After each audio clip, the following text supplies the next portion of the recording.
बाबा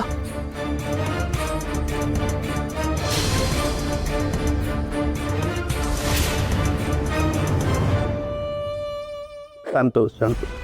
हे बघ, त्रास करून घेऊ नको, शांत हो. तसं त्रास करून नको घेऊ बाबा.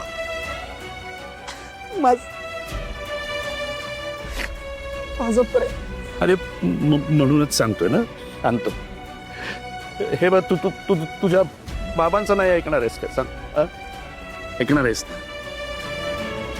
मला सगळं कळतंय रे विराज. मला कळतंय तुला त्रास होतोय, तुला दुःख होतोय, मला कळतंय. पण प्रेम असं जबरदस्तीने नाही ना घेता येत. मला कळतंय की आपण मनापासून कोणावर तरी प्रेम करतो आणि ती व्यक्ती आपल्यावर प्रेमच करत नाही, यासारखं मोठं दुःख नाही. पण पण काय करणार विराजस, हे प्रेमाचं जग अरे असंच असतं. हे बघ, प्रेम जर विकत मिळत असतं ना, तर तुझा हा बाप न कर्जबाजारी झाला असता. पण 7 जन्माकरता राधाचं प्रेम विकत घेतलं असतं मी तुझ्याकरता विराजस, फक्त तुझ्याकरता. पण बाळा, प्रेम विकत नाही मिळत रे.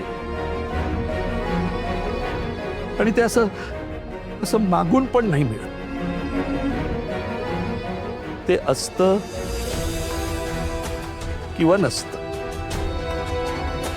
हे बघ, फिलॉसॉफिकल वाटेल तुला, पण प्रेम म्हणजे ना समुद्रातल्या वाळूसारखं असतं. मला हवं म्हणून ते जर घट्ट धरून ठेवायला गेलास ना मुठीत, तर ते प्रेम असं निसटून जातं रे, निसटून जातं.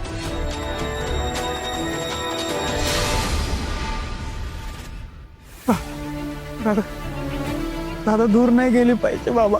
ती मला दुरावलेली नकोय बाबा, ती नाही दूर गेली पाहिजे. मग मग ही अशी मूठ मोकळी ठेव.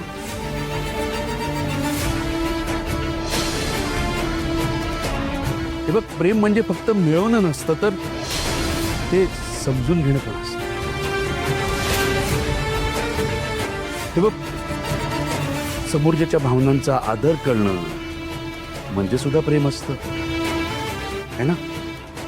प्रेम असं जबरदस्तीने नाही मिळवता येत. या सगळ्यात दोष तुझा पण नाही आहे आणि दोष राधाचा पण नाही. दोष दोघांचाही नाहीये. पण दुर्दैव सगळ्यांचंच आहे.